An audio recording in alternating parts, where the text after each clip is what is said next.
Ating channel, no? So for this video, meron lang akong kunting i-update sa ating ginawa ngayon. Medyo mahirap po talagang trouble na to mga katek, no? And muntik ng ma-RTO, so bala ko na sanang isara to. Buti lang at meron akong tinagaan natin.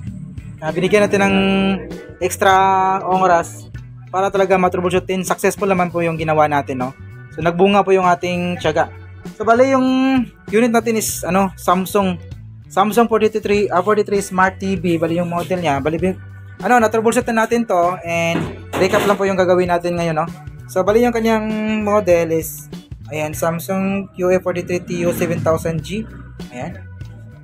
And then yung troubleshooting natin ito is na-upload po natin dun sa ating second channel na Ryan Cruzetech. And then medyo matagal nga, medyo mahirap yung trouble na to, and sabi ko nga doon sa video na muntik na nating ma-RTO, no? Muntik ko nang isasauli sa mayari. Buti na lang at nakuha pa siya sa tiyagaan talaga. Ayan. So wait lang at meron tayong customer, no? Ayan. So yung ginawa natin una, tinanggal natin yung left side kasi left side lang yung pwede natin i-isolate pwede natin tanggalin yung connecting ribbon dito. Pwede natin ma-isolate yung right side, pero dito sa may left side natin is kailangan natin mag-remove or hanging. So nung mahang ko yung left side natin, protect pa rin siya, no? So naka-idea ako na posible dito yung problema. So ang ginawa ko is ni-disable ko yung protect ng ating mainboard. Ayan, yung TP1 at TP2 sinort natin yan. Bali yung voltahe nito is 3.3 volts. So sinamper lang natin gamit tayo ng hookup wire. Yan, para ma-short natin yan. So meron tong 3.3. Nung tinest natin, ganun pa rin siya, protect pa rin. So next ating option, may idea na tayo na dito sa may panel talaga yung problema. So safety na po yung ating mainboard. Wala na tayong alalahanin dito. Dito na tayo sa mag-focus sa may topboard natin at saka panel. So next nating option, tinanggal ko yung ribbon mismo dito, tinanggal natin to, tapos tinesting natin, pinaandar. Yun, nag-steady yung kanyang ilaw ng backlight. So ibig sabihin niya, nag-oscillate yung panel natin kasi nakakaroon ng supply yung ating 14 volts, nagkaroon ng 14 volts nang magsusupply yan dito sa ating topboard. So confirm, dito na tayo nag-focus. So yun nga, kasi kadalasan kasi sa mga experience natin, yung mga ganong problema is dun sa mga clock at saka swapping voltage. Kasi yung unit natin meron siyang clock 1 hanggang clock 8 saka LC1, LC2. So next natin ginawa, hinang natin muna yung LC1, LC2. Ito, dali lang, ito. So may nakita kayong hang na resistor dito. Sabi ko nga kanina, troubleshoot na natin to ng sobrang tagal. Medyo natagalan tayo sa trabaho na to at nakala natin na hindi natin magawa. So tinanggal natin yung LC1, LC2. Ito yung LC1, LC2 natin. Hang natin siya, protect pa rin. So next nating option, tinanggal po natin lahat ng clock signal, yung mga fusible resistor na to. Connecting link yan. Connecting link yan ng ating source scope or panel. Galing yan sa my mainboard. Yan, doon sa kanyang DC level shifter. So ganun pa rin siya, protect pa rin. So naisip ako na hinang ko yung ST natin. Yung ST natin kasi nga kadalasan nasa ST yung problema. Hang ko tong fusible resistor na to na konektado sa ST natin. So ganun pa rin siya. So kinat ko na rin yung BSS1 tsaka BCOM. Ito yung linya. Meron na tayong cutting pero naibalik na po natin yan. Kinat po natin yan kanina. Pero naibalik po natin yan kasi hindi yan yung may problema, no? So ganun pa rin siya. So napakahirap na kung sa akin lang, para sa akin lang, medyo mahirap siyang trabaho. Kasi akala ko na bakit ganon, bakit protect pa rin na wala na yung clock, wala na yung swapping voltage, wala na yung ST, BCOM at saka BSS1. So bakit pa rin siya magpo-protect? Pero kung tatanggalin mo yung ribbon dito, magno-normal siya, mag-oscillate siya, hindi siya magpo-protect. So ang ginawa ko dito is nag-block ako ng tape ng 20 pins, 18 pins pala, nag-block ako dito banda kasi andito yung clock, tapos nakahang yung ating right side. So nung maglagay ako ng tape dito, tinesting ko, nag-normal siya, hindi siya nagpo-protect. So yung ginawa ko, hinati-hati ko yung tape natin hanggang sa isang linya na lang yung na-tape natin na gumana pa yung unit, nag-normal siya, hindi na siya nagpo-protect. Pero meron na siya nga siyang bar lines yung kanyang display. So, yung linya pala na yun yung ST. So, hindi pala siya dito. Ito yung ST kasi. Ito yung fusible resistor ng ST. Ito, nahang yan ito. Ito siya. Ito yung fusible resistor ng ST. Kahit na mahang mo pala ng ST na ito. Kahit na mahang to, diktado yung ST sa may mainboard natin. Pasok ng ating source scope dito. So, kailangan mo pala talaga siyang i-cut at saka ihang yung resistor na to. Hindi ko lang matansya kung saan to papasok yung ibang connection ng kabilang side ng resistor na to. Kasi hindi naman siya to ground. Kasi nga, yung natin to, nag-open na po yung hindi ko na-check na kahit nahang natin yung resistor, tado pala pa rin yung papasok sa may source scope natin, may source ng ST galing sa may mainboard. So, ito yung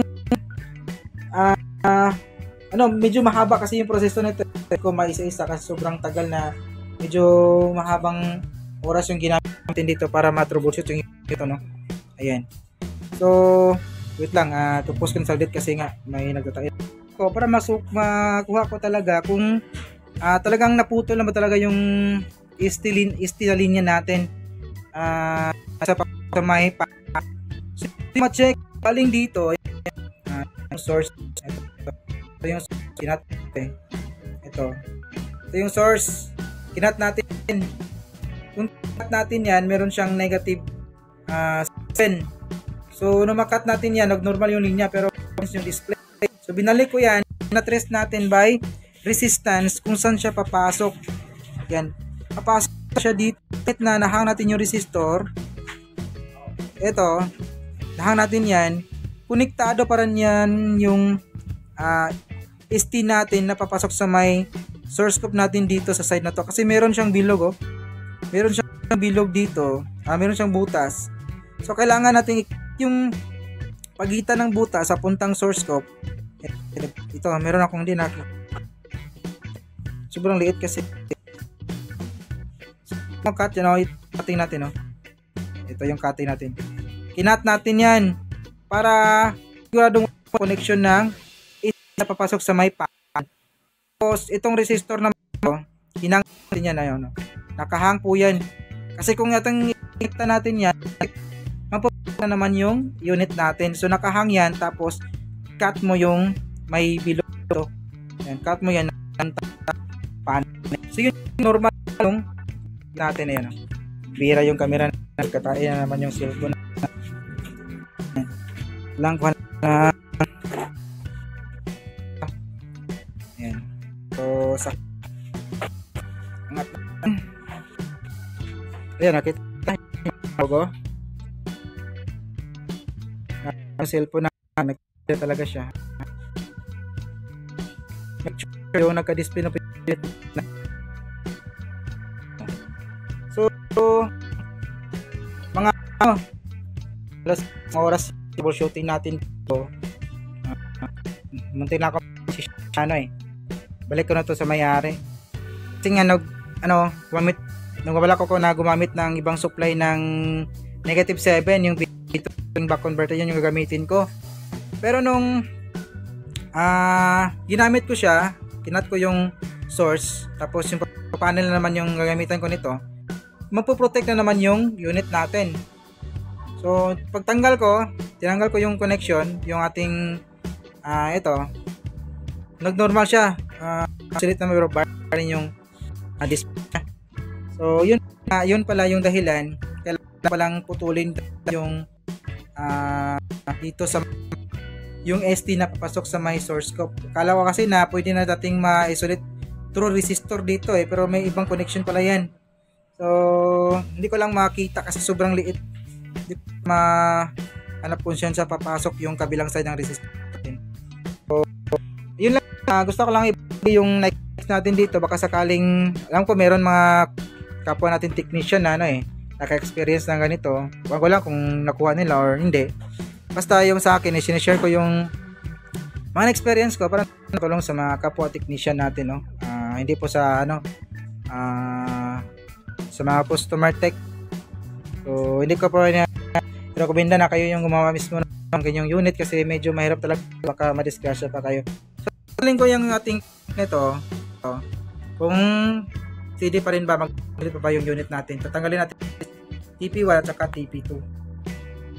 Ito mga paps, natanggal na po natin yung ginamper natin dito sa may TP1, TP2, no? Tingnan natin kung straight na po yung paganda ng unit natin. Ayan. Saksa ko lang. Tapos, ang natin.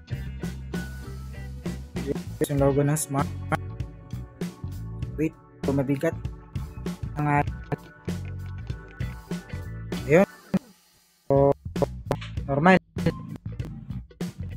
Ang kanya printer, no? Ayan. So, yun nga. Yun yung ginawa natin dito. So, sana ay magamit to na mga kapwa technician nito. Ang future repair. So, hanggang dito lang yung video natin mga katek. Maraming salamat sa mga natsagang nanood. May God be with us always. And this is your service, Ryan Pusitex. For our next video.